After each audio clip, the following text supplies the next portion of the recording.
Bonjour à tous, j'espère que vous vous portez bien. Moi ça va, je remercie Dieu, je suis en bonne santé et ça c'est l'essentiel.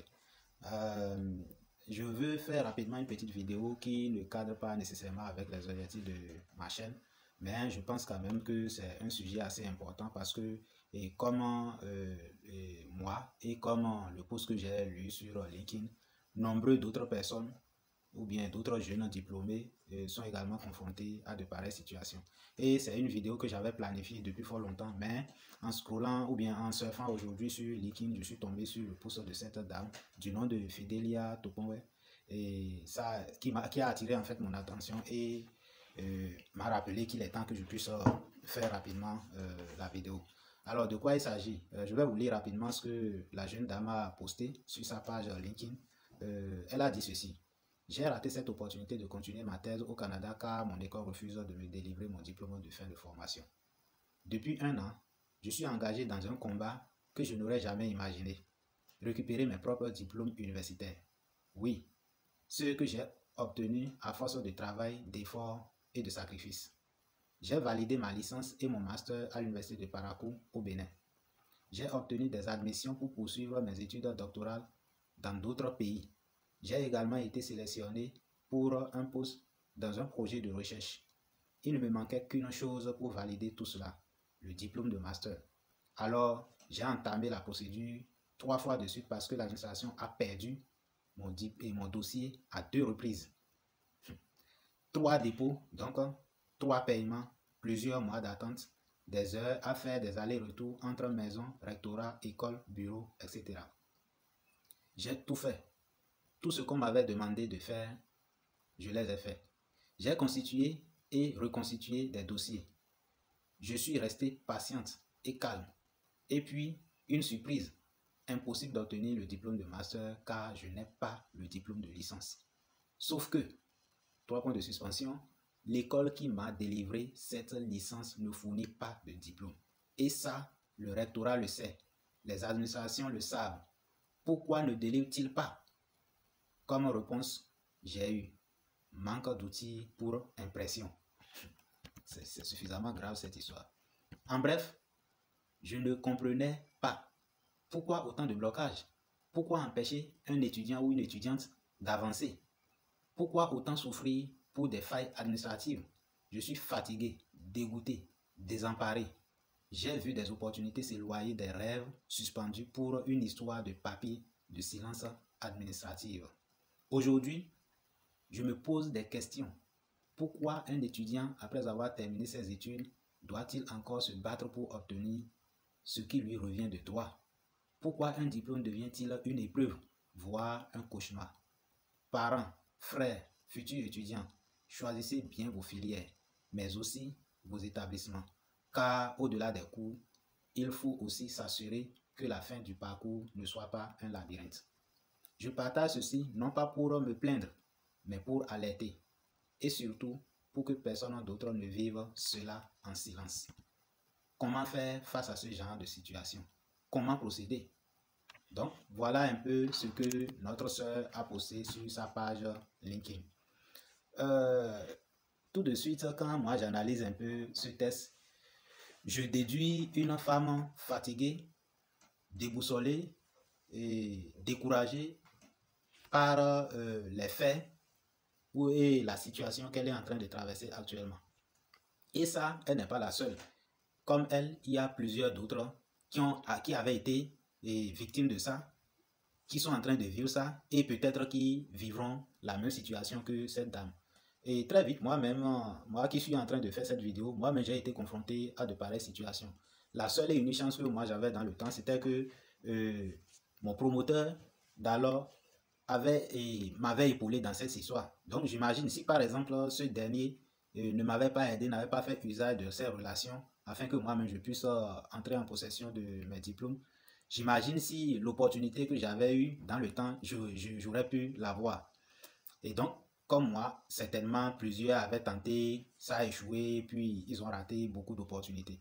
Alors la question que je me pose et que je voudrais poser à nos autorités, est-ce que parfois eux-mêmes ils sont fiers de voir les étudiants que eux-mêmes ils ont eu à former vivre des situations et pas trop bonnes, c'est-à-dire et être en train d'errer à travers la ville dans les... Enfin, être en train d'errer. Est-ce que c'est pour ça qu'ils forment ces étudiants-là ou comment? Sinon, je ne comprends pas. Moi, personnellement, quand je prends mon cas, moi, je suis de la première promotion de licence master doctorat, c'est-à-dire du système LMD, parce que ce système avait démarré par nous en 2008. Juste après mon baccalauréat en 2008, nous, on a intégré le système LMD. Donc, c'était par nous que ce système avait démarré. Alors, quand on avait fini, je pense on devrait normalement finir en 2011, mais malheureusement, compte tenu des situations de la lenteur administrative et pour plusieurs d'autres situations que je ne maîtrise pas et que je ne veux même pas trop aborder dans cette vidéo, on a dû défendre en 2012. Alors, de 2012 jusqu'à 2016, si je ne me trompe, ça fait tout au moins 4 ans. 4 ans après la licence, nos diplômes de licence n'étaient pas encore disponibles. Oui, nos diplômes de licence. Je parle bel et bien de la faculté d'agronomie de l'université de Parakou pour la toute première promotion qui était dans le système LMD. Et ceux-là qui avaient vécu la même situation, peut-être qu'ils peuvent se prononcer dans les commentaires quand ils verront cette vidéo. Donc, jusqu'en 2016, on n'avait pas encore notre diplôme de licence professionnelle, ce qui était quand même assez bizarre. 4 ans après un diplôme et une formation où on est censé obtenir notre diplôme et on ne l'a pas. Et le pire, c'est que c'était en 2018, je pense. Je devrais également récupérer mon diplôme de licence parce que j'ai dit jusqu'en 2016, ce n'était pas encore disponible. Donc, moi, quand l'opportunité de candidater à une bourse étrangère est arrivée, j'ai entamé les négociations, enfin les démarches pour entrer en possession de mon diplôme de licence, puisque ça faisait partie des pièces à fournir pour pouvoir candidater. Et c'est quand j'ai commencé, j'ai rencontré tellement de problèmes. Il a fallu l'intervention de mon promoteur et pour que la situation soit décantée. Et le pire, c'est que quand j'allais dans les administrations pour réclamer, parfois on me traitait comme un malpropre, comme si j'étais venu commander quelque chose, alors que le diplôme, c'est-à-dire la demande du diplôme, c'est un droit, puisque durant toute la formation, j'ai payé ce qu'il fallait payer. Donc, en temps normal, ça ne devrait même, on n'avait même pas besoin d'autant de tracasseries. Ça devrait être quelque chose de systématique ou bien automatique. Par exemple, l'université où moi j'ai étudié dans le cadre de mon master et de spécialisation, aussitôt on a fini et la défense, une semaine après, on était déjà entré en possession de notre diplôme, de l'attestation provisoire du diplôme. Et ça, c'était dans l'espace d'une semaine à peine. Et il y a aussi une chose que je voulais aussi souligner. Déjà, le diplôme a été, enfin, l'attestation a été délivrée en version française et en version anglaise. Pareil pour les relevés de notes. Et puis, en tout cas, tout ce qui a été délivré comme papier, que ce soit relevé de notes ou diplôme, ou attestation du moins, attestation provisoire, les deux ont été délivrés et en français et en anglais. Mais ce qui est bizarre, c'est que chez nous, au Bénin par exemple, notamment à la faculté d'agronomie, quand vous finissez votre formation, on ne vous délivre pas les pièces, que ce soit vos relevés de notes ou bien que ce soit vos diplômes, on ne vous délivre pas la version anglaise. Alors que eux-mêmes savent très bien que cette version aide d'autres personnes qui veulent aller continuer par exemple leurs études dans les pays anglophones. Et du coup, si par exemple quelqu'un décide d'aller dans un pays anglophone pour continuer ses études, il est obligé d'entamer encore d'autres démarches, commencer par courir encore et derrière les professeurs, les responsables de part et d'autre et reprendre le même parcours de combattant pour pouvoir faire signer la version anglaise des relevés puis des diplômes qui seront ensuite authentifiés par les responsables. Donc ça, c'est véritablement un parcours de combattant. Et comme cette dame, il y a plusieurs d'autres qui sont en train de vivre la même situation. Et jusqu'à l'heure où je vous parle, il y a même certains de la première promotion en agronomie, ceux qui avaient fait Djougou par exemple. Jusqu'à aujourd'hui, j'aurais appris qu'il y en a même qui n'ont même pas encore leur diplôme jusqu'à aujourd'hui. Et ce qui me paraît bizarre. Et le com, c'est que apparemment ça ne dit rien à personne et puis ils sont là, ça ne leur dit rien. Pourtant, la jeunesse est en train de souffrir. Les opportunités, ça ne se présente pas tous les jours. Lorsque une opportunité vient, peut-être que c'est la seule opportunité de ta vie qui fera que voilà, tu vas l'intéressé va pouvoir gagner sa vie, s'insérer de manière professionnelle, du point de vue professionnel. Mais à cause des problèmes de la légèreté, puis de la légèreté et de la négligence de certains responsables, ces opportunités nous filent entre les mains. Mais ayez pitié quand même des enfants des gens. Ayez pitié, s'il vous plaît. Est-ce que mettez-vous à la place de ces jeunes-là qui ont bataillé dur pour étudier, avoir leur diplôme, se sacrifier leur plaisir pour étudier dur, obtenir ce grade. Ben, s'ils n'avaient pas besoin de ça, est-ce qu'ils se seraient allés et faire former dans ces universités? Donc, je pense que le mal est assez profond et il est temps que on commence par dénoncer un certain nombre de choses pour que la situation soit corrigée.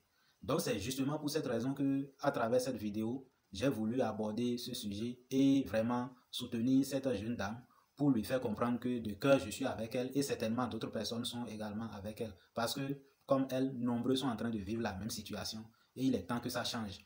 Et tenez-vous tranquille, à travers ces messages, ça ne fait pas une bonne publicité pour notre université, pour l'université de Parakou particulièrement. Ça ne fait pas une bonne publicité, ce n'est pas une bonne image. Alors que, en temps normal, quand un étudiant finit dans une université donnée ou bien dans une faculté donnée, il représente en fait l'ambassadeur de cette université ou de cette faculté.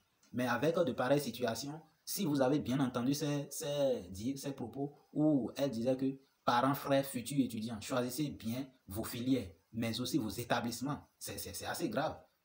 C'est suffisamment grave. Ben, n'oubliez pas que sans étudiants, pas d'enseignants. Et pas d'enseignants, il n'y a pas de formation. Donc, franchement, à travers cette vidéo, j'ai quand même voulu dénoncer ce fait et appeler à comment dit-on, et interpeller nos autorités à quand même avoir un peu de pitié pour la jeunesse qui souffre déjà. D'ailleurs, les opportunités deviennent de plus en plus rares et les quelques-unes que nous avons encore à cause de leurs soucis ou bien de leur négligence ou de leur légèreté, que ces opportunités nous filent entre les mains, c'est décourageant et ça fait mal. Et ça nous fait parfois regretter d'être passé par ces centres de formation. Donc, franchement, je vous demande d'aider cette jeune femme à entrer en possession de ses diplômes rapidement pour que ces opportunités-là ne lui filent pas entre les mains. Parce qu'on ne sait jamais, peut-être que c'est la seule et unique opportunité qu'elle aura dans sa vie et pour qu'elle puisse s'insérer du point de vue professionnel.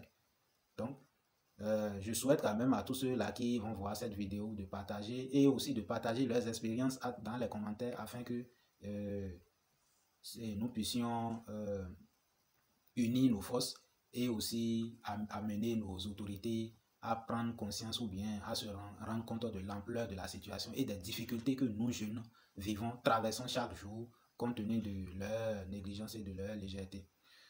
Donc, pour ceux qui ne me connaissent pas, moi c'est Dedongo. Je vous remercie et je vous invite surtout à partager massivement la vidéo pour que ça puisse toucher les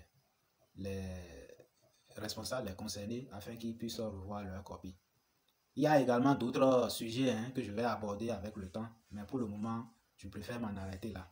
Donc, courage à vous, prenez soin de vous et courage à notre soeur Fidélia. De cœur, moi, je suis avec vous et je suis sûr qu'une solution sera trouvée afin que vous puissiez saisir votre chance.